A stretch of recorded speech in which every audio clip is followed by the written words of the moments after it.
أنفسنا ومن سيئات أعمالنا من يهده الله فلا مضل له ومن يضلل فلا هادي له أشهد أن لا إله إلا الله وحده لا شريك له وأشهد أن محمدا عبده ورسوله يا أيها الذين آمنوا اتقوا الله حق تقاته ولا تموتن إلا وأنتم مسلمون يا أيها الناس اتقوا ربكم الذي خلقكم من نفس واحدة وخلق منها زوجها وبث منهما رجالا كثيرا ونساء واتقوا الله الذي تساءلون به والأرحام إن الله كان عليكم رقيبا يا أيها الذين آمنوا اتقوا الله وقولوا قولا سديدا يصلح لكم أعمالكم ويغفر لكم ذنوبكم ومن يطع الله ورسوله فقد فاز فوزا عظيما أما بعد فإن أصدق الحديث كتاب الله وخير الهدي هدي محمد صلى الله عليه وسلم وشر الأمور محدثاتها وكل محدثة بدعة وكل بدعة ضلالة وكل ضلالة في النار أو كما قال صلى الله عليه وسلم. Saudara hadirin tuan-tuan dan puan sekalian, saudara kita sekalian.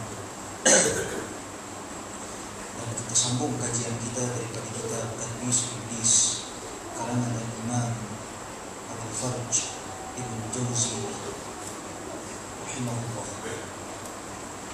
Kita dah masuk ke bab yang kedua, iaitu fi dhammi bid'ah wal mubtadi'in. Bab pada menyatakan celaan ke atas bid'ah dan pelaku-pelaku bid'ah. Tuan-tuan dan puan sekalian, pada sesi yang lalu saya telah bahaskan tentang pengertian bid'ah, kemudian pembahagian para ahli ilmu, para ulama tentang bid'ah. Dan hari ini kita masuk topik perbincangan hadis-hadis yang dikatakan oleh Imam Ibn Jauzi di dalam bab ini. Pertama sekali, Imam Ibn Jauzi rahimahullah di dalam bab ini ada 3 topik ataupun 4 topik perbincangan tentang bid'ah dan juga pelaku-pelaku bid'ah. Dia mulakan dengan muqaddimah, menyatakan beberapa hadis tentang bid'ah. Kemudian topik yang seterusnya beliau nyatakan celaan-celaan terhadap bid'ah dan pelaku-pelaku bid'ah. Kemudian beliau membahaskan tentang kepentingan melazimi jalan ahli sunnati wal jamaah. Dan topik yang terakhir, yang keempat, pembahagian ahli bid'ah. Tuan-tuan dan puan sekalian, dalam muqaddimah berkata Al-Imam Ibn Jauzi rahimahullah an Aisyah radhiyallahu ta'ala anha qalat qala Rasulullah sallallahu alaihi wasallam man ahdatha fi amrina ma laysa fihi fa huwa raddun. Hadis ini diriwayatkan oleh Imam Tirmidzi dalam Sunan. Maksudnya, kata Aisyah radhiyallahu anha, sesungguhnya Nabi sallallahu alaihi wasallam bersabda, Barang siapa yang melakukan perkara-perkara baharu di dalam urusan kami, maka yang mana perkara tersebut bukan daripada urusan kami, yakni bukan daripada agama dan pegangan kami, maka hal dan perkara tersebut tertolak, kata Nabi sallallahu alaihi wasallam. Begitu juga beliau membawa hadis yang diriwayatkan daripada Al-Imam Al-Bukhari dan Muslim daripada Anas bin Malik radhiyallahu anhu. Kata Nabi sallallahu alaihi wasallam, "Man raghiba an sunnati falaysa minni." Barang sesiapa yang membenci sunnahku, maka dia bukan daripada kalanganku. Jadi tuan-tuan dan puan sekalian, hadis yang di atas juga merupakan riwayat daripada Al-Imam Al-Bukhari dan Muslim, begitu juga imam-imam yang lain. Yang mana kedua-dua hadis ini menunjukkan kepentingan kita melazimi sunnah Rasul sallallahu alaihi wasallam dan menolak segala sesuatu yang menyelisihi sunnah Rasul sallallahu alaihi wasallam. Jelas di dalam kedua hadis ini, bahkan hadis yang kedua tuan-tuan dan puan sekalian, sabab wurudnya, sebab disebutkan hadis ini, datang 3 orang lelaki kepada Nabi sallallahu alaihi wasallam. Seorang datang kepada Nabi nak sembahyang tak mau tidur. Yang kedua nak berpuasa tak mau buka. tak mau buka. Dan yang ketiga, nak apa? Tak mau menikah. Nak buat ibadat, tak mau menikah, tak mau berkahwin. Maka Nabi SAW memarahi ketiga-tiga mereka ini. Bahkan Nabi SAW mengkritik tindakan ketiga-tiga mereka. Di mana kata Nabi SAW, amma ana, aku, sesungguhnya aku kata, usalli wa anam, aku solat, aku tidur. Aku solat, aku tidur. Wa asum wa uftir, aku puasa dan aku juga berbuka puasa. Wa atazawwajun nisa, dan aku menikahi wanita-wanita. Kemudian Nabi SAW bersabda, faman raghiba an sunnati falaysa minni, sesiapa yang membenci sunnahku, tak ingin kepada sunnahku, maka dia bukan daripada kalanganku. Maka asal bagi setiap manusia, kewajipan mereka adalah melazimi sunnah Rasul sallallahu alaihi wasallam. Tuan-tuan dan puan-puan. Kemudian Al-Imam Ibn Al-Jawzi rahimahullah membawa hadis daripada Abdul Rahman ibn Amr As-Sulami. Dalam buku kita tengok muka surat yang ke-29. Muka surat yang ke-29, perenggan yang ke bawah tu, Abdul Rahman ibn Amr As-Sulami daripada Hajar Ibn Hajar berkata beliau ada daripada Ibn Hujur berkata beliau, Atayna al-Irbad ibn Sariyah, kami mendatangi Irbad ibn Sariyah, yang mana wahwa mimman nazala fihi wala 'ala alladhina idza ma atawka litahmilahu qulta la ajri ma ahmilukum alayhi. Kami mendatangi Irbad ibn Sariyah yang mana beliau merupakan antara yang Allah Subhanahu wa taala turunkan ayat kepadanya, iaitu dan tiada pula dosa atas orang-orang yang apabila mereka datang kepadamu supaya kamu memberikan kepada mereka kenderaan, lalu kamu berkata, aku tidak memperoleh kenderaan untuk membawa kalian. Ayat ini Allah Subhanahu wa taala turunkan kepada Irbad bin Sariyah. Ini cara metod ulama-ulama hadis bila dia nak perkenalkan perawi-perawi hadis antara sahabat-sahabat Nabi radhiyallahu anhum ajma'in, antaranya dengan menyatakan ayat-ayat Al-Quran ataupun sebab-sebab nuzul, sebab diturunkan sesuatu ayat itu untuk siapa. Kerana apabila ayat Al-Quran itu diturunkan kerana seseorang, menggambarkan kemuliaan seseorang. Begitu juga apabila ayat Al-Quran itu diturunkan untuk mencela tindakan seseorang, maka juga dinyatakan oleh para ulama hadis untuk tujuan memperkenalkan ataupun nak introduce kita dengan perawi-perawi hadis. Antaranya Irbad bin Sariyah. Kemudian fasallamna, kami bagi salam kepada Irbad. Wa qulna, kami berkata, atainaka zairin wa aidin wa muqtasibin. Faqala Irbad, صلى بنا رسول الله صلى الله عليه وسلم الصبح ذات يوم ثم أقبل علينا بوجهه فوعظنا موعظة بليغة ذرفت منها العيون ووجلت منها القلوب فقال قائل يا رسول الله كأن هذا موعظة مودع فماذا تعهد إلينا. Kata Irbad bin Sariyah, Irbad cerita, suatu hari kami semayang bersama-sama dengan Nabi jadi imam bagi kami pada semayang subuh. Kemudian Nabi SAW menghadap kami dengan wajah baginda, maka Nabi memberikan kepada kami nasihat yang cukup menyentuh. Zarafat minhal uyun, sehingga menyebabkan mata-mata kami bergenang dengan air mata. Wa wajilat minhal qulub, sehingga bergementar hati-hati kami apabila mendengar nasihat daripada Nabi SAW. Maka berkata seseorang yang berkata, faqala qailun, ya Rasulullah, wahai Rasulullah, seolah-olah apa yang engkau ucapkan ini, nasihat-nasihat yang engkau berikan ini adalah nasihat-nasihat yang terakhir, nasihat-nasihat perpisahan. Maka apakah wasiat engkau kepada kami ya Rasulullah? Tanya mereka. Faqal, maka Nabi SAW bersabda, usikum bitaqwallah was-sam'i wat-ta'ah wa in 'abdan habashiyya fa innahu man ya'ish ba'di fa sayara ikhtilafan katsira fa 'alaykum bi sunnati wa sunnati al-khulafa' ar-rashidin al-mahdiyyin min ba'di tamassaku biha wa 'addu 'alayha bin nawajid wa iyyakum wa muhdatsati al-umur fa inna kulla muhdatsatin bid'ah wa kulla bid'atin dhalalah. Hadis ini diriwayatkan oleh Imam Al-Hakim, Imam Ahmad dan lain-lain. Wallahu a'lam. Tuan-tuan dan puan sekalian, Nabi SAW bila ditanya, bila diminta wasiat,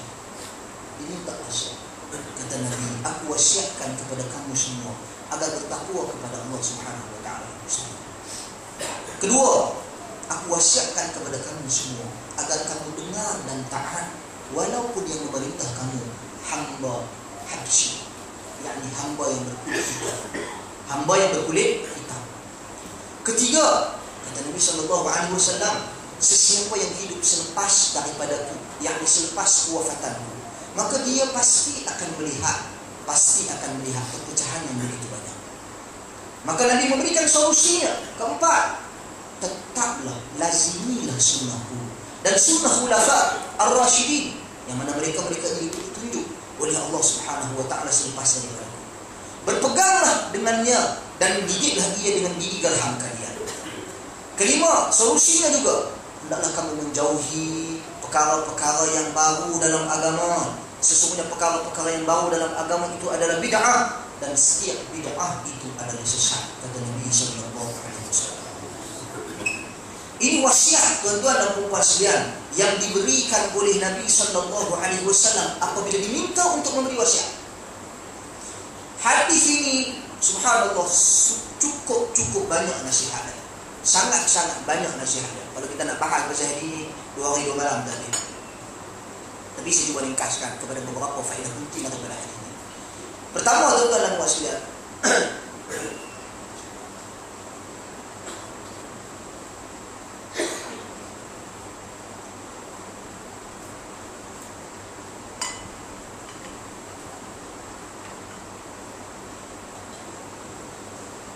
tuan-tuan dan puan sekalian, ini satu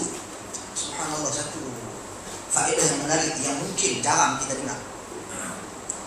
Hadis ini juga menunjukkan sunnahnya selepas daripada kita salat, kita memberikan beberapa perkataan teguran dan nasihat untuk orang. Jarang kita dengar orang berdalil dan berhujah dengan hadis ini. Sebab Nabi SAW lepas Nabi bagi salam, Nabi beralih menghadap para sahabat radhiyallahu anhum ajma'in. Nabi memberikan sedikit tazkirah.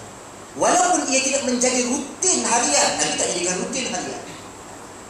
Maksudnya kadang-kadang, jarang-jarang kita boleh jadikan selepas daripada salat, selepas bila kita memberi salam, kita memberikan beberapa perkataan nasihat-nasihat. Bahkan lebih khusus lagi Nabi SAW lakukan selepas daripada salat. Itu saja. Sunnahnya kita memberi nasihat ataupun secara ringkas kita sebut tazkirah selepas daripada salat. Jangan kita ingat, bahkan kadang-kadang orang pada hari ini dia nak dengar kuliah mesti kuliah maghrib. Kuliah lain tak ada. Bagi dia waktu lain tak ada kuliah, hanya kuliah maghrib. Lepas tu sekarang ni telah masyhur dan tersebar di Kuala Lumpur kuliah Zuhur. Antara lunch time tu dia ada kuliah Zuhur. Tak semestinya kuliah Zuhur saja, tak semestinya kuliah maghrib saja. Kuliah lepas Isyak pun boleh, tazkirah lepas Isyak pun boleh, tazkirah lepas Asar pun boleh, lepas Subuh pun boleh, dan semua waktu salat pun boleh. Berdasarkan hadis. Itu nombor satu. Kedua, tuan-tuan dan puan sekalian, kekhusyukan para sahabat radhiyallahu anhum ajma'in menunggu dan menanti perkataan Nabi, mendengar perkataan Nabi sallallahu alaihi wasallam. Di mana kita pada hari ini apabila orang baca hadis Nabi kat kita tak rasa apa? Di mana kita pada hari ini bila orang bacakan ayat Al-Quran kepada kita tak ada rasa touch pun. Tak ada sesuatu yang menyentuh jiwa kita dengan kalam Allah Azza wa Jalla dan dengan sunnah Rasul, perkataan-perkataan Nabi, perbuatan-perbuatan Nabi yang diceritakan. Para sahabat radhiyallahu anhum ajma'in tunggu tuan-tuan dan puan-puan. Tunggu. Sebagaimana pada hari raya Nabi SAW menyatakan keharusan siapa nak duduk dengar khutbah duduk, siapa nak balik boleh balik. Tidak ada seorang sahabat Nabi radhiyallahu anhu ajma'in berganjak daripada tempat duduk mereka walaupun harus pulang sebab nak mendengar perkataan Nabi sallallahu alaihi wasallam. Kita pada hari ini bila kita dengar kata harus tak dengar khutbah, kita pakai itu pekat-pekat balik pula khutbah. Bahkan wanita-wanita hari ini mereka tak mahu dengar khutbah. Dia bersibuk baca yang sirak dengan biru goreng. Tuan-tuan dan puan sekalian, bukan semua, sebahagian semua. Okey, itu faedah yang kedua. Faedah yang ketiga daripada hadis ini tuan-tuan dan puan sekalian, Sunnah kita meminta wasiat, meminta nasihat. Sunnah meminta nasihat. Meminta nasihat ni tuan-tuan dan puan sekalian, apabila Nabi sebut tentang hakul muslim ala muslim sib, tanggungjawab seorang muslim ke atas saudaranya ada 6. Antara perkara yang Nabi sebut, idza stansahaka fansahhu. Bila dia minta nasihat, kamu kena bagi nasihat. Menunjukkan pensyariatan meminta nasihat. Jangan malu-malu, kita kena minta nasihat. Para sahabat radhiyallahu anhum ajma'in minta nasihat daripada Nabi. Minta Nabi sallallahu alaihi wasallam wasiat mereka. Kita ada ustaz duk ramai ni tuan-tuan dan puan sekalian, ustaz duk sebelah surau. Tanya. Ada nombor telefon ustaz? Telefon tanya, tapi telefon pada masa yang sesuai. SMS dah. Depa SMS nak, ustaz, apakah hukum kahwin dalam masjid? Orang Muslim marah itu benar. Saya kita cerita lain. Apakah hukum kahwin dalam masjid? Contoh SMS. Kita nak jawab je lah. Panjang. Kita nak balas satu-satu tu kerana hadis ni riwayat Tirmizi ni perawi dia sekian. Lepas tu bila kita tak balas, awak ustaz ada masalah ke? Saya dah buat apa-apa salah ke ustaz ke? Ustaz tak sihat ke? Bukan masa kita nak balas tu, dia soalan pendek, jawapan tu panjang. Jadi yang lagu tu tak jadi. Ustaz, boleh saya telefon tak? Saya ada beberapa soalan nak tanya ustaz. Kalau tak balas tu maknanya termasuk. Kalau balas, okey, sila telefon. Jadi kadang-kadang komunikasi kita tu, cara kita nak minta nasihat tu tak kena mungkin pada masanya, tak kena mungkin pada cara. Tapi dalam hadis yang jelas disyariatkan kita meminta nasihat. Dan apabila kita meminta nasihat, wajib memberi. Orang yang diminta nasihat daripadanya wajib memberi. Seperti mana Nabi sallallahu alaihi wasallam sebut di dalam hadis yang saya bacakan tadi, idza stansahaka fansahu. Bila minta nasihat, bagilah nasihat. Ini tanggungjawab seorang muslim ke atas saudaranya yang lain. Tuan-tuan dan puan. Jadi apa nasihat yang Nabi sallallahu alaihi wasallam berikan? Tuan-tuan, nasihat pertama tak lain dan tak bukan usikum bitaqwallah. Aku nasihat kepada kamu agar kamu bertakwa kepada Allah Subhanahu wa taala. Nasihat perkataan takwa ni kita sebut selalu, yang menyanyi pun ada. Cakap ni takwa ni di mulut saja. Masuk bulan puasa, kita kata kena puasa, disyariatkan puasa agar kita semua bertakwa. Tapi konsep takwa itu, adakah kita semua praktikkan dalam kehidupan kita? Ada tak takwa di hati-hati kita? Di mana ciri-ciri orang yang bertakwa telah dijelaskan di dalam Al-Quran. Ciri-ciri orang yang bertakwa dijelaskan di dalam Al-Quran. Di awal surah Baqarah pun dijelaskan orang yang bertakwa. Alif lam mim dzalikal kitabul la raiba fihi hudan lil muttaqin alladziina yu'minuuna bil ghaib wa yuqimuuna as-salata wa yu'tuuna az-zakata. Yaitu orang, ciri-ciri orang yang bertakwa adalah orang yang beriman kepada perkara-perkara yang gaib antaranya. Kemudian lagi mendirikan salat, menunaikan zakat. Itu di antara ciri-ciri penting orang bertakwa. Kembali kepada perkara asas yang mula-mula sekali Allah sebut, beriman kepada perkara-perkara gaib. Tuan-tuan dan puan sekalian, hadis Nabi sallallahu alaihi wasallam kata Nabi, man kana yu'minu billahi wal yawmil akhir, man kana yu'minu billahi wal yawmil akhir fala yu'dhi jarah. Siapa yang beriman kepada Allah dan beriman kepada hari akhirat, jangan dia menyakiti jirannya. Kata Nabi lagi, man kana yu'minu billahi wal yawmil akhir falyukrim dhaifah. Sesiapa yang beriman kepada Allah dan beriman kepada hari akhirat, maka hendaklah dia muliakan tetamu. Wa man kana yu'minu billahi wal yawmil akhir falyaqul khairan aw liyasmut. Sesiapa yang beriman kepada Allah dan beriman kepada hari akhirat, maka hendaklah dia berkata baik ataupun dia berdiam diri. 3 kali Nabi ulang perkataan yang sama, beriman kepada Allah, beriman kepada hari akhirat. Ini termasuk dalam ketika kita beriman kepada benda-benda yang lain. Allah Subhanahu wa taala gaib, hari pembalasan, hari kiamat, hari penentuan, dihitungkan segala amalan manusia 2 hari. Gaib yang kita semua tak nampak, kita semua tak tahu lagi.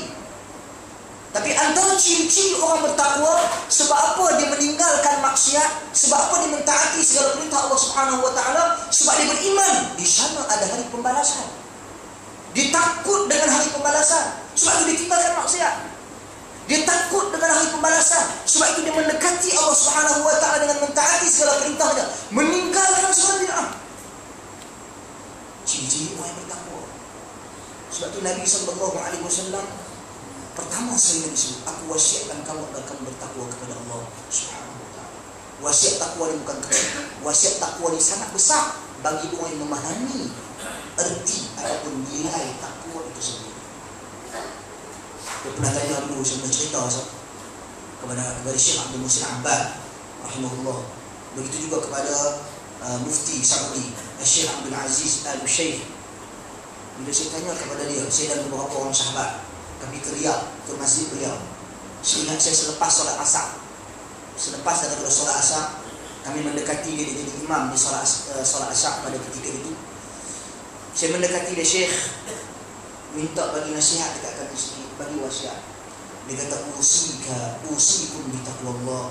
Aku wasiatkan kepada kamu agar kamu bertakwa kepada Allah. Wallahu a'lam. Lagu tu dia kata, kita mau ramai nak kedengar tidur 1000 km. Naik bas 12 jam, rasa tak ngopi dah kalau boleh. Kalau naik bas lah. Sampai-sampai tu kita semang-semang, ada peluang untuk semang ni, dia kata, usikum bi taqwallah. Aku wasiatkan kamu bertakwa kepada Allah. Kawan saya kata, apa cerita kan?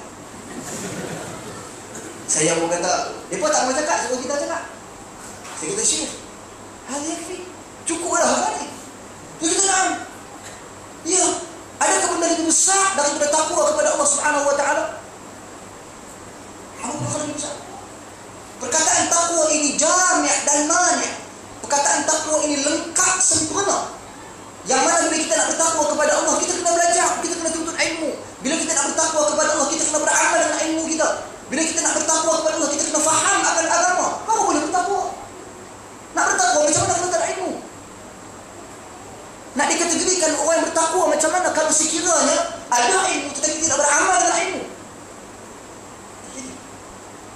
Jadi cukup. Dia marah saya. Saya pun kata, tak apalah. Begitu juga Syekh Abdul Muhsin Abbad, juga buta, mengajar dalam Masjid Nabawi. Saya pegang dia 2 tahun lepas. Saya kata, Syekh, saya ni dah habis dah mengaji, dah boleh diusi selama 5 apa semua. Ni datang buat umrah. Jadi ikut-ikut Syekh ada beberapa pesanan dan nasihat untuk saya buat balik ni. Dia kata, usikum bi taqwallah. Aku nasihatkan bertakwa kepada Allah. Jadi saya faham dah. Kalau dulu saya dah bukan lagi marah, ditegur tentang soalan takwa. Bila saya argue balik pasal sikit sangat nasihat, maka saya tak tanya lagi dah. Bila saya kata usikum bi taqwallah, saya kata terima kasih. Kerana di sisi mereka perkataan takwa itu cukup besar pengertian dan maknanya bagi seseorang yang memahami dan mengetahui nilai takwa. Tuan-tuan dan puan sekalian, begitu juga baru-baru ini seperti ziarah Syekh Rabi' Ibn Hadi Al-Madkhali di rumah dia. Saya ambil masa dia. Dia dapat juga masa dia. Kalau tidak payah dia nak bagi masa kat orang. Jadi saya pergi dengan beberapa orang sahabat yang ada di sini berada. Kami pergi rumah dia lepas daripada maghrib. Dia dah umur 80 lebih. Syekh Rabi' Ibn Hadi Al-Madkhali. Dia sekarang ni sibuk dengan menulis. Bahkan baru-baru ni dicetak kitab dia, Majmu' Fatawa wa Rasail Syekh Rabi' bin Hadi Al-Madkhali, himpunan ensiklopedia, himpunan risalah-risalah dan juga fatwa-fatwa Syekh Rabi' bin Hadi Al-Madkhali dalam lebih kurang 12 jilid. Jadi dia hadiah kat saya satu kitab. Dia pegang saya, tuan-tuan dan puan sekalian. Dia minta maaf kat saya. Dia kata, aku minta maaf, aku tak boleh bagi masa dekat hang. Dia tak cakap hang lah.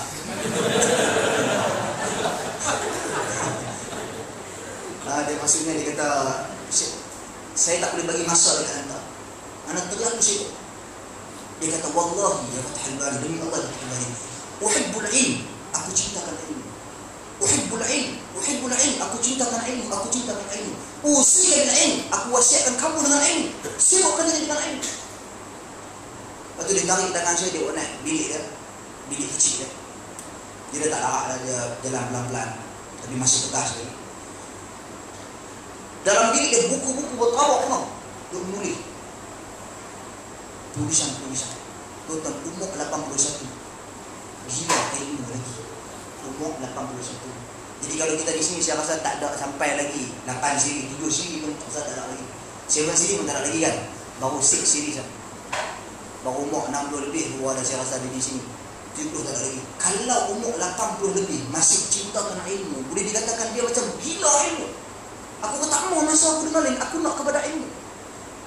Apatah lagi kita tentang dalam masyarakat untuk mencapai erti takwa yang sebenar, sibukkanlah diri dengan ilmu. Apa yang kamu dengar? Sebab kita sibukkan diri dengan ilmu untuk kita beramal, untuk kita mempraktikkan agama dalam kehidupan seharian kita. Mana mungkin kita nak beramal tanpa ilmu? Dan sebelum saya balik pegang lagi, saya kuat pegang. Usulka bimanhajis salaf. Aku wasiatkan engkau yang pribadi supaya melazimi manhaj salaf. Manhaj salaf. Prinsip-prinsip salafus salih. Pegangan-pegangan salafus salih. Ini yang diwasiatkan oleh Syekh Rabi' Ibn Hadi Al-Madkhali. Tanpa mengira latar belakang siapa ke, kerajaan lagu mana ke, demokrasi ke tak demokrasi ke, beliau mewasiatkan agar semuanya berpegang dengan manhaj salaf. Ini wasiat turun-temurun, wasiat daripada zaman Nabi SAW lagi. Dalam hadis ini juga Nabi menyatakan perkataan yang sama, walaupun Nabi tak sebut perkataan salaf, wasiat Nabi suruh berpegang dengan manhaj salaf. Tetapi bila Nabi SAW bersabda, fa'alaikum bisunnati wa sunnatil khulafa ar-rasyidin al-mahdiyyin, tamassaku biha wa 'addu 'alaiha bin nawajid. Hendaklah kamu melazimi sunnahku dan sunnah para sahabat khulafa ar-rasyidin. Pegang dengan dia sungguh-sungguh, gigit dengan gigi gerham. Berarti Nabi mewasiatkan kepada kita supaya berpegang teguh dengan manhaj salaf. Satu salaf, 3 generasi, 3 kurun mulia terawal yang disebut oleh Nabi di dalam hadis, khairun nas qarni thumma alladhina yalunahum thumma alladhina yalunahum.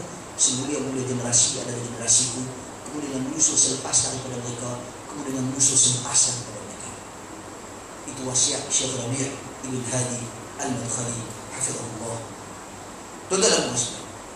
Kemudian dia mewasiatkan agar Nabi SAW mewasiatkan agar was-sam'i wat-ta'ah wa in 'abdan habsyiyya. Hendaklah kamu dengar dan taat walaupun yang mengurus ataupun yang memerintah kamu hamba habsyi, hamba yang berkulit hitam. Tuan-tuan, mengapa Nabi susuli selepas daripada takwa kepada Allah, kemudian Nabi cerita berkenaan dengan pemerintahan. Tuan-tuan, sebesar-besar hubungan kita dengan, sebesar-besar hubungan dalam hubungan dalam kehidupan kita adalah hubungan dengan Allah Subhanahu wa taala. Adapun di dunia ini, sebesar-besar hubungan kita adalah kita berhubung dengan orang yang menguruskan kehidupan kita, yaitu pemerintah. Jadi Nabi SAW dah sebut cantik, mula-mula sekali takwa kepada Allah. Bila sebut takwa, merangkumi semua hal-hal yang berkaitan dengan ibadat, yang berkaitan dengan akidah, semua sekali, yang berkaitan dengan niat, yang berkaitan dengan akhlak, yang kita lakukan kerana Allah Subhanahu wa taala, petunjuk Nabi SAW. Sebab Allah perintah kita ikut Nabi. May yuti'ir rasul faqad ata'a Allah. Sesiapa yang mentaati Rasul, maka dia mentaati Allah Subhanahu wa taala. Maka bila disebut bertakwa kepada Allah, berarti dia juga orang yang mencontohi sunnah Rasul sallallahu alaihi wasallam. Itu sebut takwa juga. Kemudian baru pergi kepada urusan muamalah dalam kehidupan dunia. Tuan-tuan dan puan-puan, di mana-mana tempat atas dunia ini mesti ada komuniti dan mesti ada ketua. Sebab itu dalam berurusan dengan masyarakat, Nabi SAW mudahkan dengan pemerintah dulu. As-sam'u wa ta'ah. Kamu kena dengar, kamu kena taat.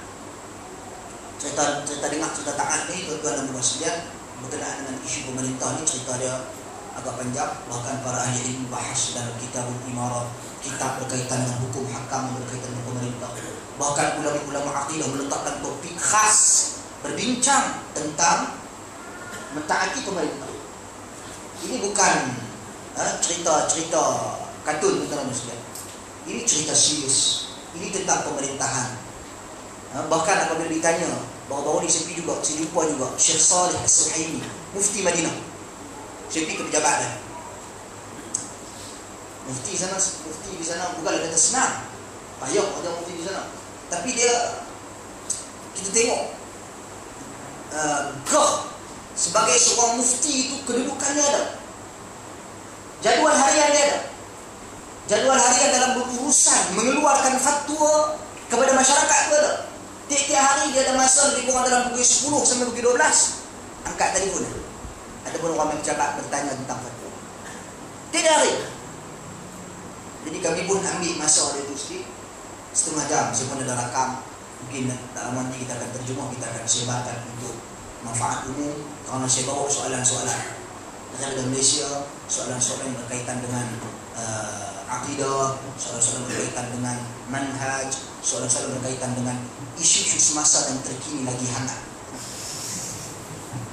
Jadi saya bawa, saya bicara Syekh Saleh Suhaimi, tanya kepada dia. Antara topik yang saya tanya kepada dia, Syekh, pada hari ini apabila naiknya pemerintah ataupun kerajaan, sama ada naiknya kerajaan tersebut dengan cara yang zalim ataupun naiknya kerajaan tersebut bukan dengan cara undang-undang syar'i, yakni dia naik bukan dengan cara undang-undang syar'i, yakni undang-undang yang bukan syar'i. Tuan-tuan dan puan sekalian, jadi adakah perlu kita bermuamalah dengan mereka seperti yang dituntut oleh Nabi di dalam hadis, atau oleh kerana mereka ni naik dengan cara zalim, atau mereka ni naik dengan undang-undang yang bukan syar'i, bukan Islami, berarti kita tak perlu taat kepada mereka.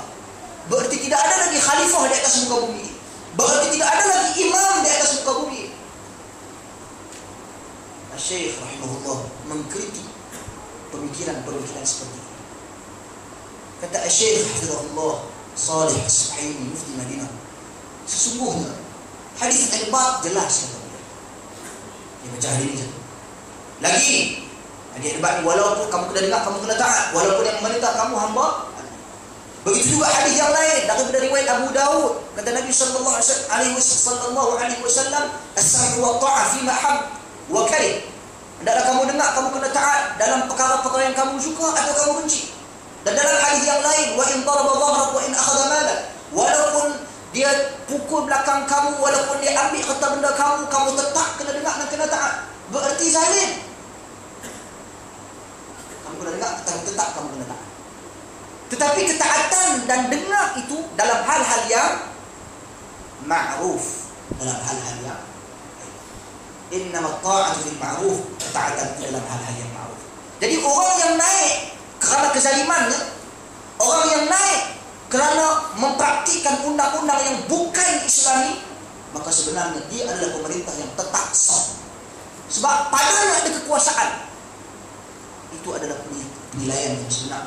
Dalam topik dibahaskan oleh ulama-ulama fiqh, dia panggil bab al-imam al-mutawallid, imam yang pemerintah yang dia menguasai ataupun dia menjatuhkan pemerintah sebelumnya, walaupun bukan dengan cara syar'i. Tetap kena dengar, tetap kena taat. Tetapi dalam hal-hal yang mungkar, dalam hal-hal yang mungkar, kita diharamkan mentaati mereka. Sekiranya mereka sungguh minta, ambil minum arak, buat perkara-perkara yang mungkar, maka haram bagi kita mentaati mereka. Pada masa yang sama, sekiranya mereka tak menuduh kita buat benda mungkar, tetapi mereka melakukan kemungkaran, Ahli Sunnah wal Jamaah mengajar kita, memberikan kepada kita guideline, metodologi, cara untuk kita menasihati dan menegur mereka. Ini dibahaskan dalam banyak hadis dan Muslim, Usama ibn Zaid, hadis Al-Zabar iman arad an yansaha li sultan fala yudi alaniyah. Siapa yang nak nasihati pemerintah jangan dinasihat secara terang-terang dan sebagainya.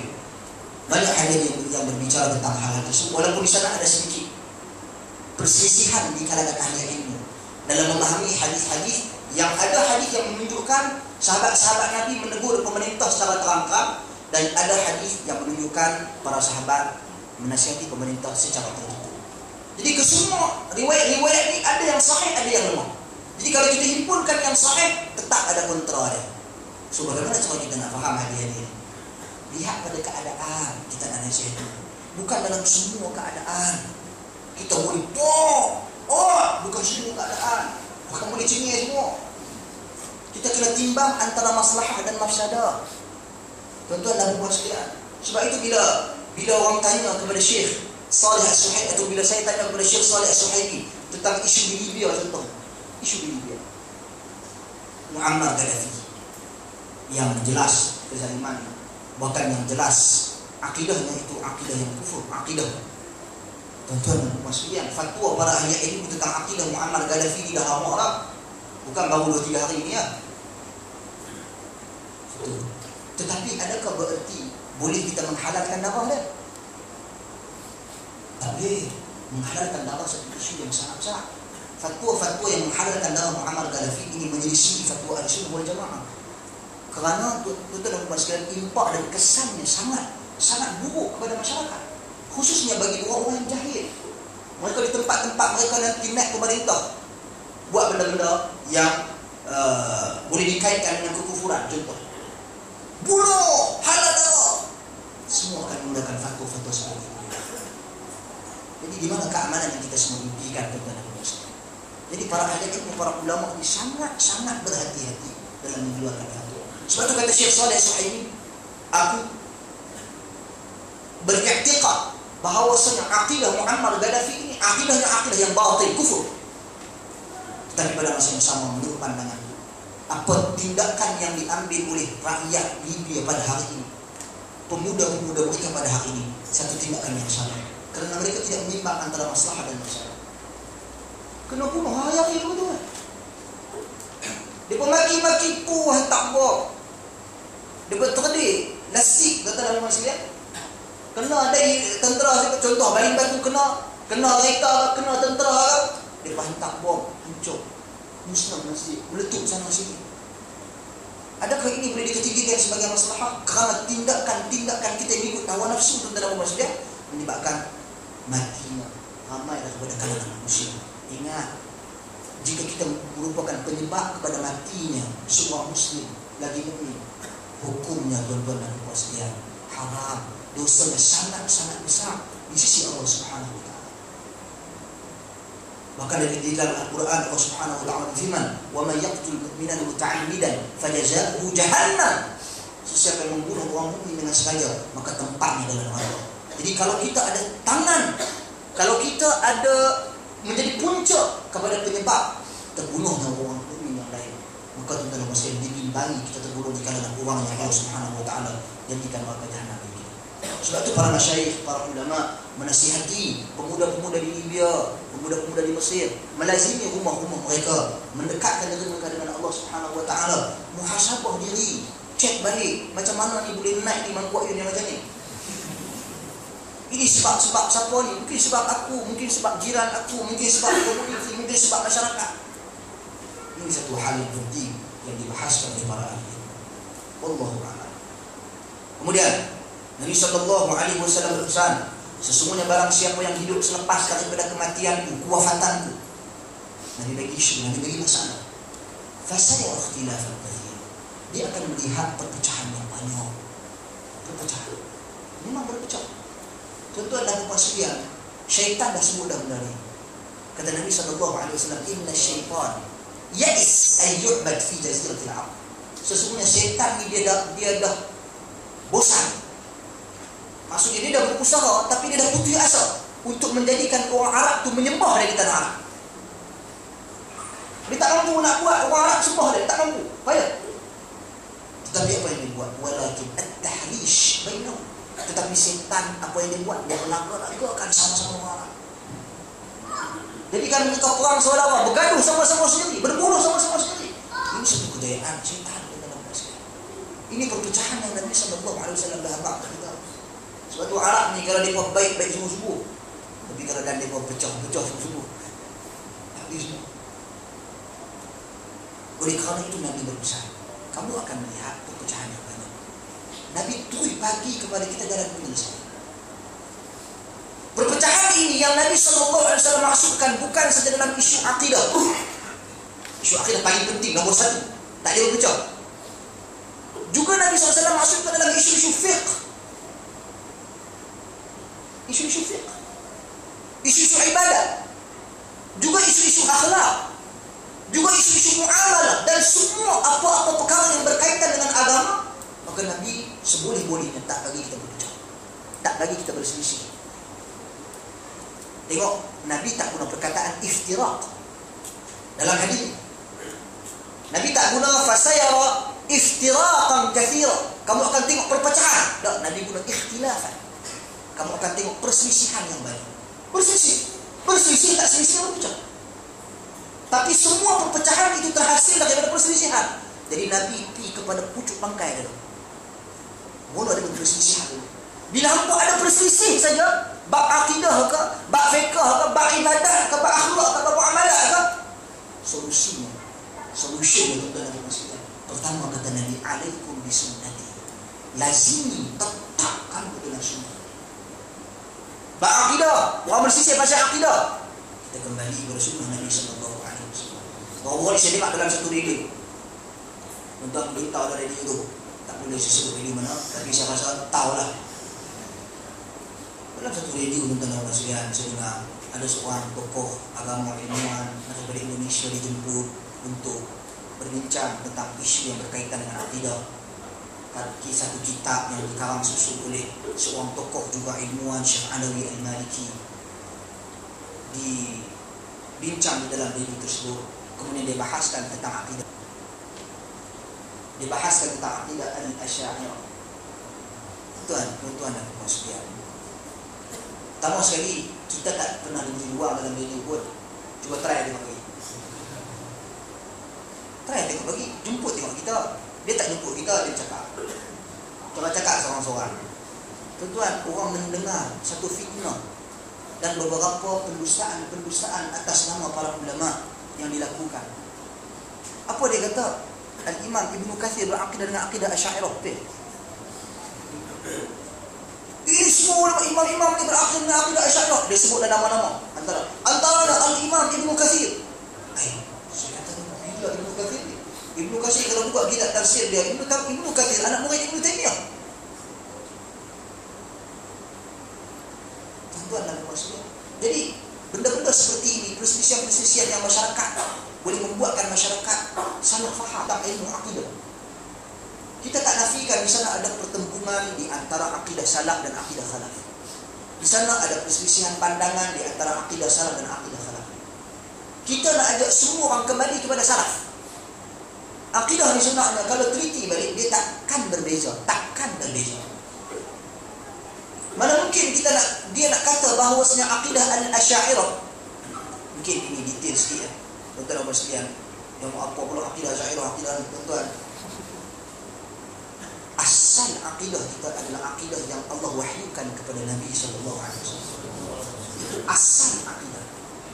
Apa hak Nabi bawa, apa hak Nabi cerita dekat sahabat tentang Allah Subhanahu wa taala, tentang syurga, tentang neraka, tentang kenabian, tentang keramat, karamatul awliya, keramat para wali, tentang kedudukan para sahabat radhiyallahu anhum ajma'in, tentang al-wala wal bara, tentang pemerintahan, tentang iman, cabang-cabang iman. Semua ini tuan-tuan dan puan sekalian, Nabi sallallahu alaihi wasallam menceritakan, dan itulah akidah yang dibawa oleh Nabi dan Nabi sampaikan kepada para sahabat. Cuma zaman Nabi sallallahu alaihi wasallam, Nabi dia tak atok susun. Dia tak susun macam okey, ni kitabul iman, apa tulis hadis-hadis tentang iman dalam Nabi tak buat.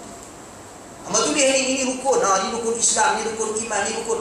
Dan Nabi sallallahu alaihi wasallam tak buat. Hal-hal tersebut disusun atur oleh para ahli ilmu, para ulama dengan menggunakan kaedah dipanggil istiqra'. Istiqra' ni dia orang kaji, buat perbandingan nas-nas yang terkumpul daripada Al-Quran, daripada hadis, baru dia kata, oh, kalau tinggal wukuf di Arafah tak sah haji, menunjukkan wukuf di Arafah adalah rukun haji. Tak betul. Kalau tak tawaf haji, tak tawaf dan sa'i, kalau tak tawaf tak sah haji, batal haji, tak sah haji, maka tawaf dan sa'i adalah rukun haji. Contoh. Takbiratul ihram, kalau tak takbiratul ihram tak sah sembahyang. Kalau tak baca surah Al-Fatihah tak sah sembahyang. La salata illa li fatihatil kitab. Tidak ada solat kecuali dengan bacaan surah Al-Fatihah. Contoh. Oh, menunjukkan bahawasanya surah Al-Fatihah itu rukun. Kalau tinggal tak sah sembahyang. Ini kaedah-kaedah yang para ulama susun. Keluarlah rukun sembahyang berapa belas, keluarlah rukun wuduk sekian, keluarlah syarat sah, beza syarat dengan rukun dan sebagainya. Tuan-tuan dan puan-puan sekalian, Adapun dalam akidah hal yang sama juga berlaku. Apabila pembahagian tauhid, contohnya cara kita mengesahkan Allah Subhanahu wa taala, rukun-rukun kalimah la ilaha illallah, cabang-cabang iman yang disebut Nabi sallallahu alaihi wasallam dalam hadis yang pelbagai, ulama susun satu. Sampaikan Al-Imam Al-Baihaqi Karam, Syu'abul Iman, kitab khas tentang cabang-cabang iman. Kumpul semua hadis yang Nabi sebut, ibadat dan amalan yang ada kaitannya dengan iman. Ini tahu tu. Ini dibagi kajian, beberapa kajian dalam penelitian.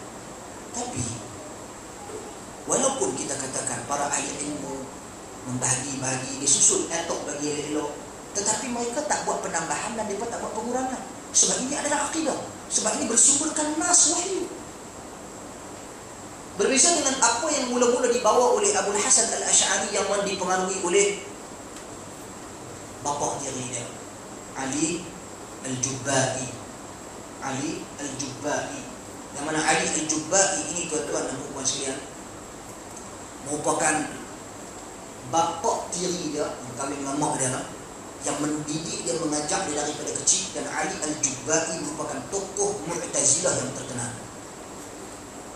Bila kata Mu'tazilah ni, kemunculan Mu'tazilah ni mengapa? Ringkas cerita, kemunculan Mu'tazilah ni, tuan-tuan dan puan sekalian, adalah kerana nak lawan dengan falsafah.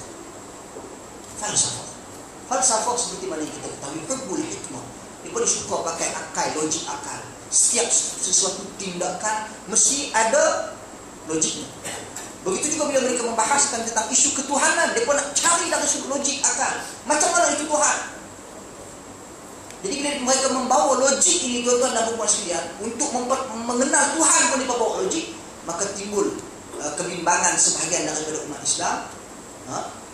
Kata mereka, kita nak lawan macam mana ni? Kita lawan dengan logik juga, dengan akal juga. Maka timbullah ideologi seperti Mu'tazilah. Ringkas cerita dia, walaupun pengasas dia ada Wasil bin Atha, ada teman sahabat baik dia Amr ibn Ubaid, cerita panjang.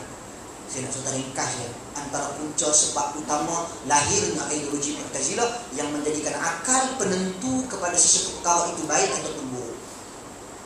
Ini betul kan? Akal benda ni macam okey, cantik.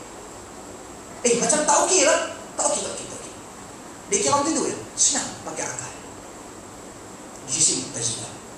Jadi tuan-tuan dan puan sekalian, datang Abu Hasan Al-Asy'ari yang ada pengaruh bapa tiri dia Mu'tazilah ni.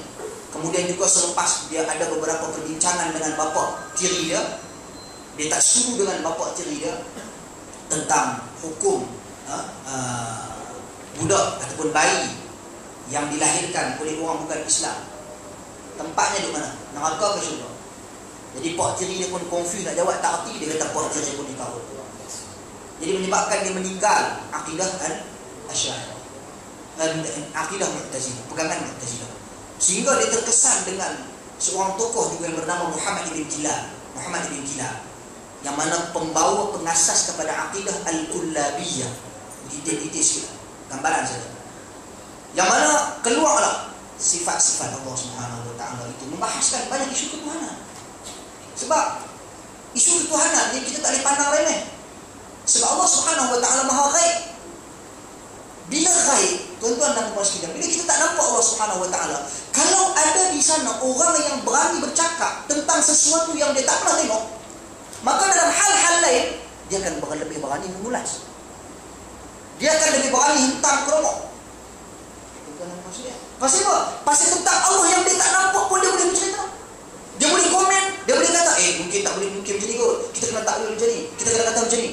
Apatah lagi dalam urusan-urusan agama yang lain. Sebab itu isu perbincangan tentang Allah Subhanahu wa taala dipandang serius oleh para ulama ahli sunnah. Bukan pandang remeh.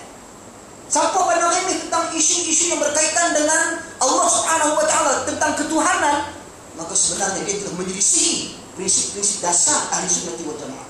Ahli sunnah tak pernah pandang remeh-temeh urusan yang berkaitan tentang ketuhanan.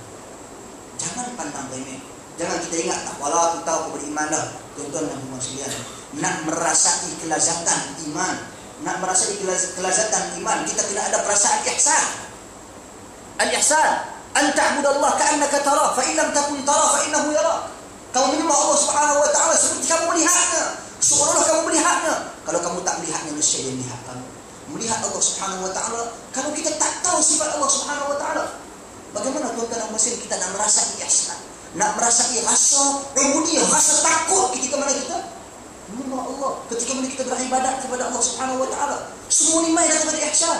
Terhasil daripada orang-orang yang mengenal Allah, mengenal sifat-sifat Allah Subhanahu wa taala, tahu mengapa Allah Subhanahu wa taala marah, tahu mengapa Allah Subhanahu wa taala redha, tahu bila masa Allah Subhanahu wa taala suka, tahu mengapa Allah Subhanahu wa taala benci. Ini semua sifat-sifat Allah. Tahu Allah Maha Pemurah, tahu Allah Subhanahu wa taala Maha Pengampun.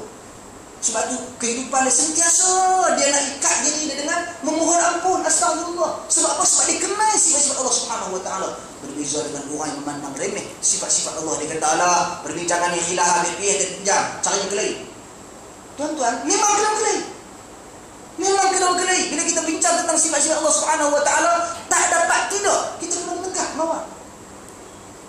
Memang maksud bertengkar dalam erti kata berbahas, kena berbincang, tak boleh lari. Ini sifat Allah, ini tentang ketuhanan yang kita pertahankan turun-temurun, yang Nabi SAW pertahankan, yang Nabi ceritakan dan sampaikan kepada para sahabat radhiyallahu anhum ajma'in, yang menjadi penilaian utama para ulama-ulama terdahulu. Sebelum nak ambil riwayat, tengok dia ni daripada akidah mana, Mu'tazilah ke, Mu'attilah ke, Jahmiyah ke. Perselisihan semua bermula daripada perpecahan ini, bermula daripada berbincang tentang Allah Subhanahu wa taala. Mu'tazilah keluar, takwil sifat-sifat Allah. Jahmiyah keluar, menafikan sifat-sifat Allah Subhanahu wa taala. Mana boleh kata Allah itu melihat? Mana boleh kata Allah Subhanahu wa taala itu bersifat dengan sifat tangan, bersifat dengan sifat turun? Mana boleh kata? Menafikan sifat-sifat Allah Subhanahu wa taala. Tuan-tuan dan puan sekalian, bila munculnya golongan-golongan seperti ini, berani berkata sesuatu yang tidak pernah mereka lihat, sedangkan Allah menyifatkan dengan sifat-sifat tersebut di dalam Al-Quran, dan juga Nabi SAW menyifatkan Allah di dalam hadis-hadis baginda, maka dalam hal-hal lain sudah tentu mereka berani menggunakan akal mereka, mendahulukan akal mereka melebihi Al-Quran dan juga hadis Nabi SAW. Subhanallah. Jadi ini tuan-tuan tentang Allah sangat-sangat penting. Allah. Jadi bila berselisih, kembali kepada sunnah. Dalam akidah, dalam ibadat, kembali kepada sunnah. Orang berselisih isu masjid, menikah dalam masjid. Pagi-pagi jadi orang beri dosa. Sunnah ni, menikah dalam masjid ni ke mana ni? Ada dalam sunnah atau dalam sunnah? Tentu dalam masjid. Di sana ada hadis Nabi sallallahu alaihi wasallam yang diriwayatkan oleh Imam Tirmizi.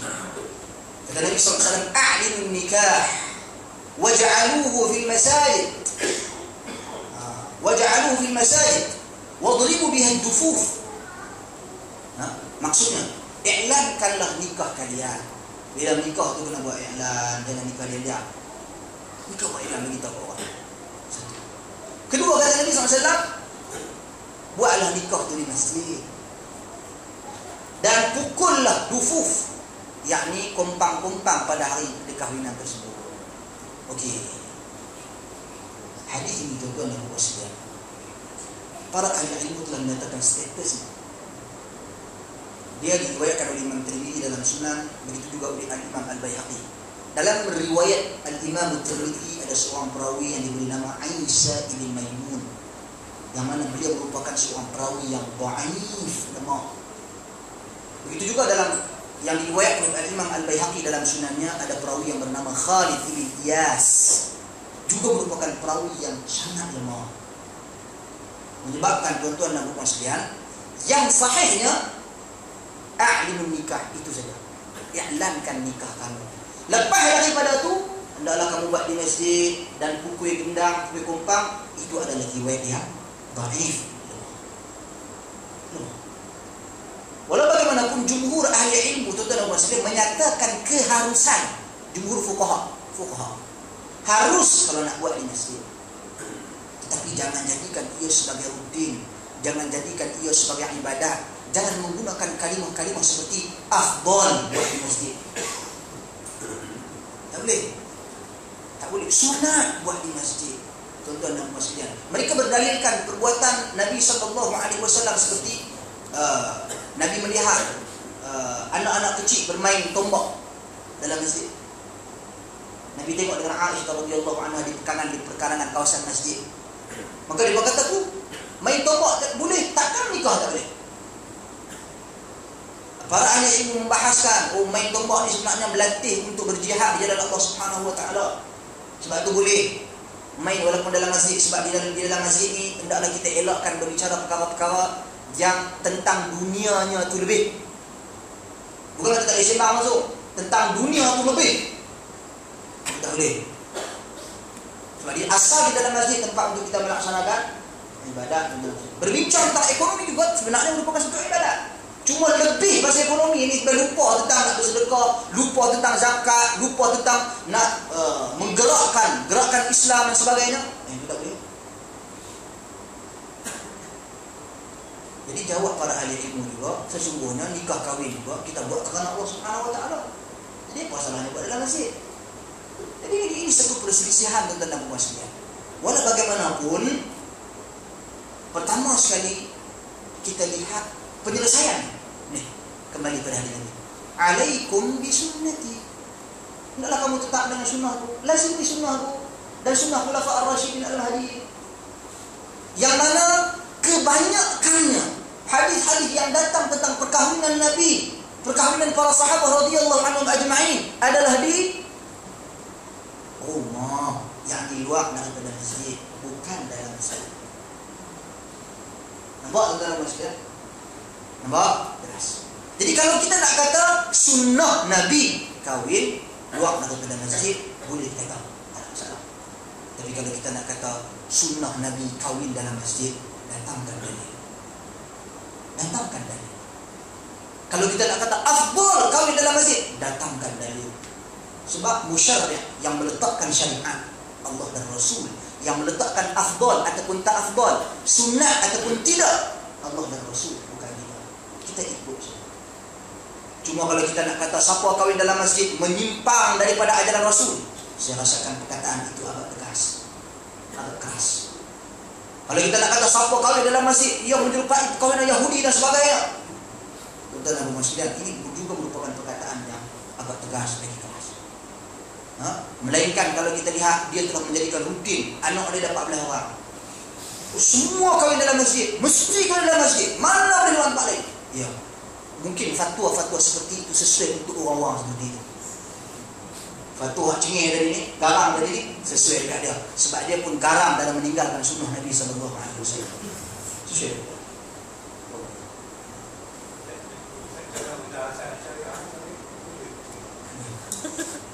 Saya tak panjang tak tu cerita panjang. Abu Hasan Asy'ari tadi. Abu Hasan Asy'ari tadi tentang sekalian. Pajimai kita sobat ni. Jadi cerita Abu Hasan Asy'ari tadi setelah dia berpegang dengan akidah Al-Asy'ariyah yang mana terhasil daripada pengaruh dia dengan Muhammad bin Kilab Al-Kullabiyah. Kemudian kata Al-Imam Ibn Asakir dalam Tarikh Dimashq bahawasanya Al-Imam Abu Hasan Al-Asy'ari kembali kepada pegangan dan akidah Ahli Sunnati wal Jamaah di dalam kitab beliau yang terkenal iaitu Al-Ibanah an Usul Diyanah. Jelas daripada awal lagi tulisan dia tulis. Cuma ada orang wallahu a'lam tak tahulah. Dia kata dak kitab ni buat Wahabi yang tulis. Betul tak sekalian? Cetakan dulu benar. Main mana? Cetakan Beirut dulu benar. Jadi ni bila masa Wahabi yang tulis. Jadi itu boleh itu hujah-hujah lain yang kita katakan hujah-hujah kanak-kanak lah. Tapi dari sudut ilmiahnya tuan-tuan dan puan sekalian, Abu Hasan Al-Asy'ari telah dinyatakan oleh para ahli ilmu antaranya Imam Ibn Asakir tentang klasifikasi akidah Abu Hasan Al-Asy'ari ini kepada 3 peringkat. Peringkat pertama dipengaruhi dengan akidah Mu'tazilah, Batiniyah. Kedua akidah Kullabiyah, iaitu akidah Al-Asy'ariyah yang ada sampai kepada hari ini. Dan yang ketiga baru dia kembali kepada akidah Ahli Sunnati wal Jamaah. Kita kena ingat, bukan semua yang dibawa oleh Abu Hasan Al-Asy'ari itu menyimpang semasa dia berakidah dengan akidah Al-Kullabiyah dalam bab-bab tertentu.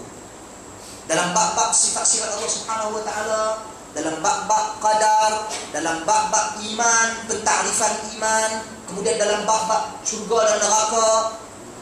Adapun dalam bab-bab yang lain, tuan-tuan dan puan sekalian, perkara-perkara basic tentang rukun Islam, rukun iman sama ada dengan kita. Tak ada masalah. Jadi bukanlah kita nak menghukum Abul Hasan Al-Asy'ari ini akidah ketika menerima akidah dan akidah Al-Asy'ariyah ini semua salah. Cuma apabila salah dalam sifat-sifat Allah Subhanahu Wa Taala, ahli sunnah pandang sini ketepian. Sebab tu bila dia kembali kepada akidah ahli sunnah, akidah ahli sunnah wal jamaah adalah masalah sifat-sifat dan nama-nama Allah Subhanahu Wa Taala dalam penjelasan buku dia Al-Ibanah tadi yang saya katakan tadi, maka beliau adalah imam ahli sunnah wal jamaah. Jadi sepatutnya bila orang kata ikut Abul Hasan Al-Asy'ari pada hari ini, ya kita mengikuti ahli sunnah wal jamaah. Bahkan kita ikut akidah yang sebelum daripada Abul Hasan Al-Asy'ari, Imam Syafi'i, sebelum daripada dia Imam Malik bin Anas, sebelum daripada mereka sahabat-sahabat Nabi radhiyallahu anhum ajma'in dan juga Nabi sallallahu alaihi wasallam. Wallahu ta'ala. Contohnya boleh dalam konteks Malaysia ni, kalau kita ikut Al-Syafi'i dilabelkan Wahabi. Kalau kita ikut Hasan Al-Asy'ari, itulah Ahlussunnah wal Jamaah. Ini jadi masalah. Kalau kita ikut Syafi'i, kita adalah Wahabi. Betul? Ini yang dia bagi orang tahap macam ni. Kadang-kadang di Malaysia, Tuan-tuan dan puan sekalian, sebenarnya ramai orang yang belum faham apa itu mazhab Syafi'i. Itu saja cerita dia. Kalau mereka faham mazhab Syafi'i, mereka tak dikelirukan oleh sebahagian daripada ilmuwan yang tidak bertanggungjawab. Yang bila bercakap, yang keluar daripada mulut dia semua mazhab Syafi'i. Padahal mazhab mana orang kita tak tahu. Syafi'i itu awam ke, Syafi'i afdal ke, Syafi'i mana, kita tak tahu Syafi'i mana. Bahkan tak semua keluar entah apa-apa, entah keluar. Sikit-sikit yang penting yang keluar daripada dia yang dia cakap, itulah mazhab Syafi'i. Itulah mazhab Syafi'i. Itulah mazhab Syafi'i. Tuan-tuan dan puan sekalian, kalau kita tengok mazhab ni pun, mazhab bila semua mazhab ni dipanggil pandangan-pandangan ilmuwan-ilmuwan yang terhimpun. Sebenarnya mazhab ni bukan bergantung kepada seorang ataupun dua orang tokoh. Mazhab ni bergantung kepada usul, prinsip-prinsip dalam mazhab tersebut. Dan dalam mazhab Syafi'i dia ada sumber-sumber hukum dia. Contoh mazhab Syafi'i, sumber hukum dia yang disepakati mula-mula sekali Al-Quran, Sunnah, Ijma', Qiyas. Mazhab Maliki, sumber hukum dia, usul dalam mazhab dia mula-mula sekali Al-Quran, Sunnah, Ijma' ataupun amal Ahlul Madinah dulu. Amalan Ahlul Madinah. Jadi apa yang dipraktikkan oleh orang Madinah. Jadi sudah semestinya daripada sumber hukum yang berbeza ini memberi kesan kepada keluarnya hukum yang berbeza, keluarnya pandangan-pandangan yang berbeza, sebab sumber hukum berbeza. Kita jangan, ini tuan-tuan dan puan, macam Imam Malik dia beramal dengan amalan ahli Madinah, sebab bagi dia pengamalan orang Madinah lebih dekat dengan Nabi SAW.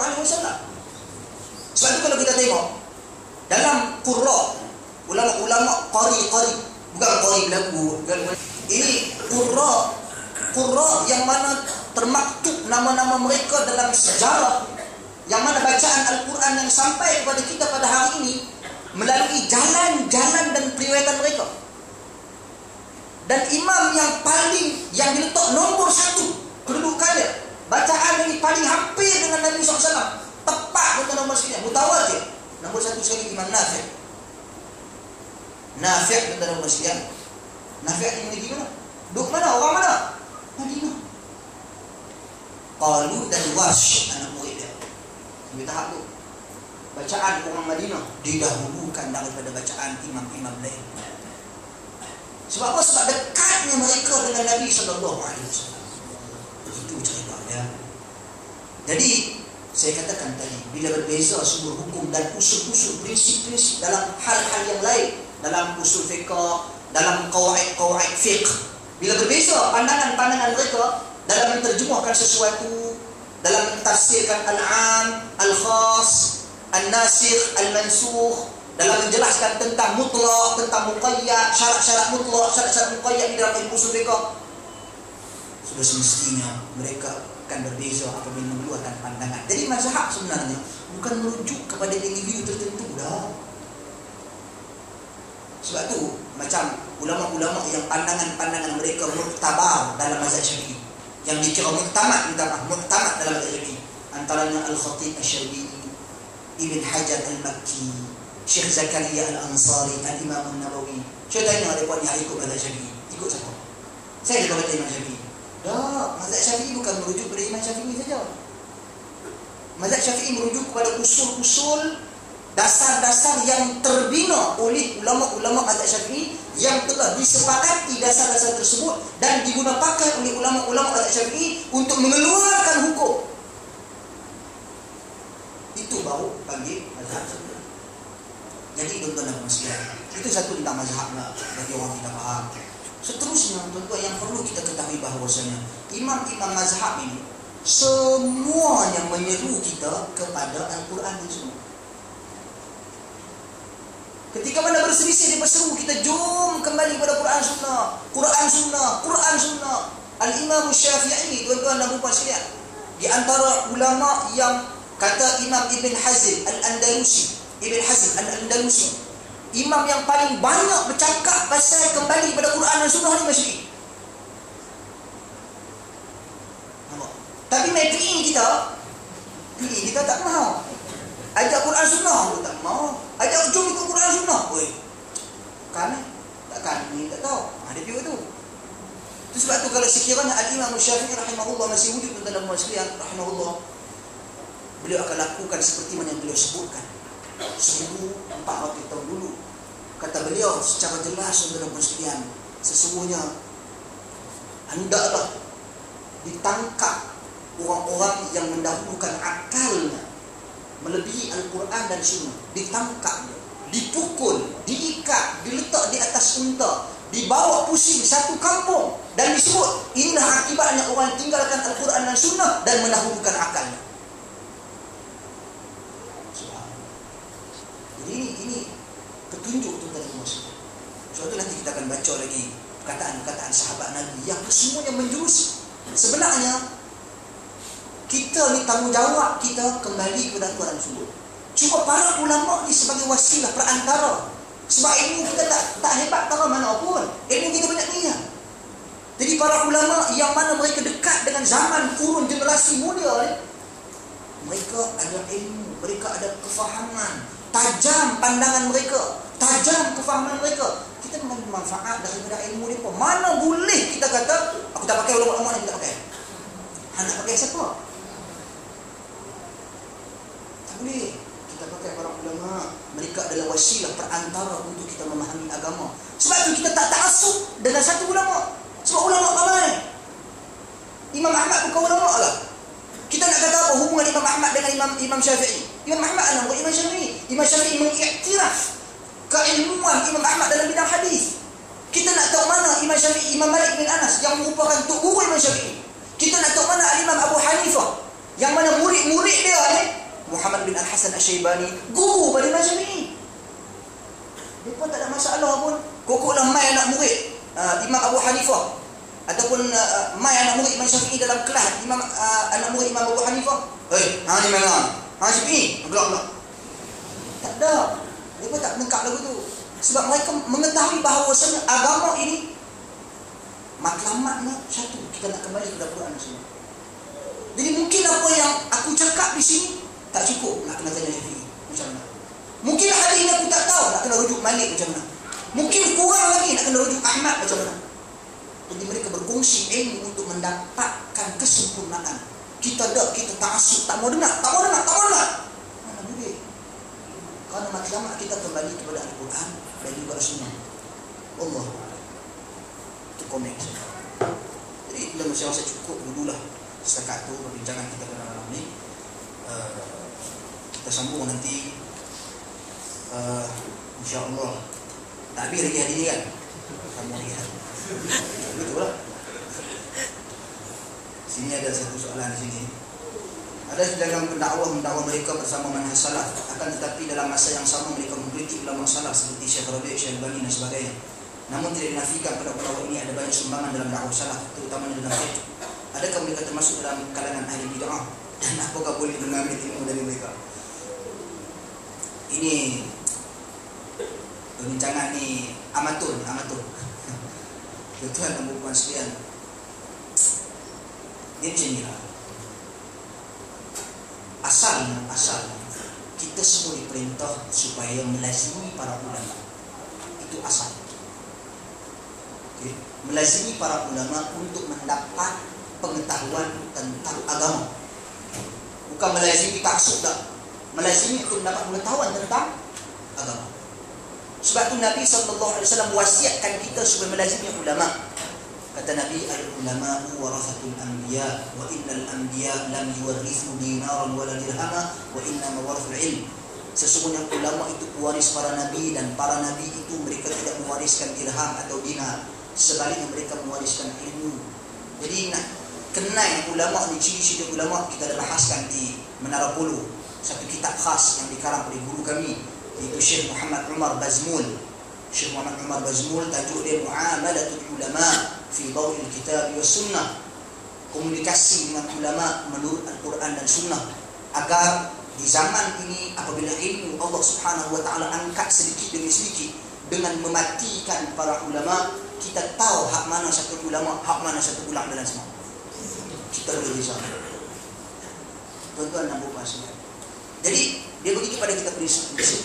Bukan kadang-kadang orang kita mengambil perkataan mudah. Walaupun perkataan tu ada kebenarannya. Seperti kalimatul haq ma'a kulli ahad. Perkataan benar itu ada pada semua orang, termasuk syaitan. Ya, syaitan bercakap benar dalam keadaan-keadaan yang tertentu. Dia cakap benar. Sebab tu Nabi kata kepada dia, sadaqaka fahuwa kadhub. Dia bercakap benar sedangkan dia pendusta besar. Memang perkataan yang benar itu ada pada semua makhluk. Ada pada semua manusia. Tapi tuan-tuan dan muslim, Nabi tak pernah suruh kita mengaji dengan syaitan. Nabi tak pernah kata, okey, oleh kerana syaitan tu bercakap benar, hampir pilih kat syaitan tu, hak mana ilmu hak baik ambil, hak mana ilmu buruk tolak. Nabi tak pernah suruh kerja tu kerja bodoh. Oleh kerana itu tuan-tuan dan puan sekalian, kita kena ambil bab ni, kita kena faham. Bila Nabi suruh kita lazimi ulama yang macam mana, ilmu mereka sama seperti ilmu yang dibawa oleh para Nabi. Ilmu Al-Quran dan ilmu As-Sunnah. Jadi kita kena perhati baik-baik ulama yang macam mana yang kita nak. Ulama warathatul anbiya ke, ataupun selain daripada warathatul anbiya. Jadi sebab tu ini dalam dan dibincangkan oleh para ahli ilmu dalam satu prinsip manhajut talaqqi wal istidlal. Prinsip-prinsip dalam kita mengambil ilmu dan juga memahami ilmu. Sumber ilmu macam mana? Sumber ilmu daripada mana? Nak faham pula macam mana? Sekarang ni ramai orang bawa sumber ilmu yang betul. Quran Sunnah, Quran Sunnah, Quran Sunnah. Tapi cara faham dia pelik. Syiah bawa Quran, bawa hadis Nabi juga. Faizal Hadi berapa kali dia bagi hadis Nabi. Bawa hadis-hadis dalam Sahih Bukhari kononnya. Tapi padahal cara dia faham hadis itu menyelisihi ahli sunnah. Golongan-golongan tarikat sufi yang melampau pun bawa hadis-hadis Nabi juga. Tapi cara, metod mereka memahami hadis tersebut dan ayat Al-Quran tersebut menyelisihi ahli sunnah. Golongan-golongan yang sesat yang lain, tuan-tuan, terlalu banyak kalau kita nak nyatakan di sini. Menggunakan Quran dan Sunnah, guna Quran Sunnah. Tapi mereka tidak memiliki metod kefahaman yang sebenar. Sebab tu bila sebut ulama ni mewarisi ilmu para nabi. Bila sebut ilmu, apa maksud ilmu tu dalam bahasa Arab? Saya sebut banyak kali. Maksud ilmu tu apa? Idraku syai' ala ma huwa alaihi idrakan jazima. Mengetahui sesuatu sesuai dengan hakikatnya, dengan pengetahuan yang pasti. Nabi sandarkan perkataan ilmu ini kepada ulama. Ulama mengetahui sesuatu sesuai dengan hakikat perkara tersebut dengan pengetahuan yang pasti. Bukan cakap kosong begitu ya. Guna dalil Quran Sunnah tapi menyelisihi prinsip-prinsip ahli sunnah wal jamaah. Jadi ini kita kena teliti, buat terapi tentang masalah sebelum kita mengaji dan sebelum kita mengaji dan ketika mana kita mengkaji. Jadi bila orang kritik-kritik kata ulama-ulama seperti ini macam Syekh Rabi' bin Hajar al-Khalid, dia semua sangat tegas. sangat tegas. Saya nak tanya pada soalan tu, kita punya jenuh telan 3-4 kali dia tak dengar ni, sorong. Sampai-sampai tu dia turun-turun duduk-duduk tu. Nah, minat air ni dah kepada mana? Cerita dah saya dah kepada Malaysia. Macam mana Malaysia? Apa cerita Malaysia? Tanya. Tentang apa yang berlaku peristiwa di Malaysia. Saya kata saya nak tanya tentang ni. Apa ni hang sebut dengan politik. Tanya soalan ni semua. Soalan ilmiah, tak ada soalan ilmiah pula. Dia sibuk masalah politik. Kita bawa soalan-soalan ni kepada dia, tanya kepada dia. Jadi dia tegas. Dia sebut. Dia kata nasihatilah manusia-manusia, pemerintah-pemerintah agar kembali berhukum dengan hukum Allah Subhanahu wa taala. Walau di mana saja mereka berada. Kembalilah berhukum dengan hukum Allah Subhanahu wa taala dan mulakan dengan tauhid, dengan akidah yang sahih. Dia cakap dia tak kira siapa. Dia cakap dia tak ada kepentingan. Dia cakap dia tak ada bertujuan untuk nak mendekati pemerintah tertentu, nak mendekati orang tertentu, tak ada. Ini kebenaran, ini kebenaran. Ini yang salafus salih ajak, ini yang Nabi sallallahu alaihi wasallam ajak, macam inilah aku buat. Sebab tu manhaj salaf ni konsisten. Sebab tu Muammar Gaddafi tuan-tuan masih bila orang serang-serang dia, apa dia kata? Ini bukan salafi buat dulu. Ya, dia sebut ini bukan salafi. Bahkan Syekh Saleh As-Suhaimi dan juga Syekh Rabi' bin Hadi Al-Madkhali menyebut ketika berlaku peristiwa di Mesir, Husni Mubarak ni hantar orang cari tokoh-tokoh salafi. Sebab nak gunakan tokoh-tokoh salafi ni, sebab tahu salafi dia pun takkan memberontak pada pemerintah. Kecuali telah terzahir bagi pemerintah itu kufran bawahan, kekufuran yang jelas. Takkan memberontak. Dia bercari salafi. Sebab tu yang kita pelik di Malaysia ni, orang tuduh salafi teroris. Mana salafi dah? Muammar Gaddafi cari salafi, Husni Mubarak cari salafi. Kita di Malaysia serang salafi. Ini pula nampak ayah ni, dia dah mula buat ceramah balik dah. Ada seorang ni untuk serban. Dia dah start buat ceramah balik dah, buat cakap salafi, wahabi ni teroris, wahabi ni teroris. Tak, kami orang yang mentaati pemerintah. Bagi video ni kat PN. Kita mentaati pemerintah dalam hal-hal yang makruf. Kita tidak keluar dari pemerintah. Ini prinsip kita Ahlussunnah wal Jamaah. Turun-temurun. Dalam sejarah kita melakukan seperti mana dilakukan oleh Ibnu Umar radhiyallahu anhu, salat di belakang Hajjaj bin Yusuf, walaupun Hajjaj bin Yusuf merupakan pemimpin yang zalim. Ahlussunnah wal Jamaah kita konsisten daripada dulu sampai bila-bila. Tak ubah. Saya ni kok ni kono, kok ni mek, kok ni nek kono, kok ni tak. Itu bukan salafi. Tuan nak masuk. Itulah cerita sikit, dia tak panjang lah. Wallahu a'lam. Jadi saya katakan di sini, para ahli ilmu ni mereka bertugas. Dan ada dalam hal-hal yang tertentu, ya kita tak nafikan, mereka bukan maksud, bukan bebas daripada salah dan silap. Kesilapan tetap kesilapan, kesalahan tetap kesalahan. Dan di sana kita dididik bagaimana kita berkomunikasi dengan kesilapan dan kesalahan para ahli ilmu. Ibn Taymiyah tulis satu buku yang sangat cantik, Raf'ul Malam an A'immatil A'lam. Adab-adab membahaskan dalam buku tersebut, adab-adab kita berhadapan dengan perselisihan para ulama dan kesilapan-kesilapan para ulama. Bukan dengan hentam mereka, bukan dengan maki mereka, bahkan dengan meletakkan pelbagai takwilan-takwilan kepada mereka. Kerana mereka jelas bukan melakukan kesilapan tersebut dengan sengaja, tetapi mungkin mereka lakukan kesilapan tersebut kerana kurang maklumat, contohnya kerana tidak disengajakan dan sebagainya. Wallahu a'lam. Saya rasa cukup sekat itu pada malam ini, tuan-tuan dan puan. Kita sambung pada sesi yang akan datang 2 minggu lagi insya-Allah. Wallahu a'lam. Lebih kurang saya mohon maaf. Subhanakallah wa bihamdik, asyhadu an la ilaha illa anta, astaghfiruka wa atubu ilaik.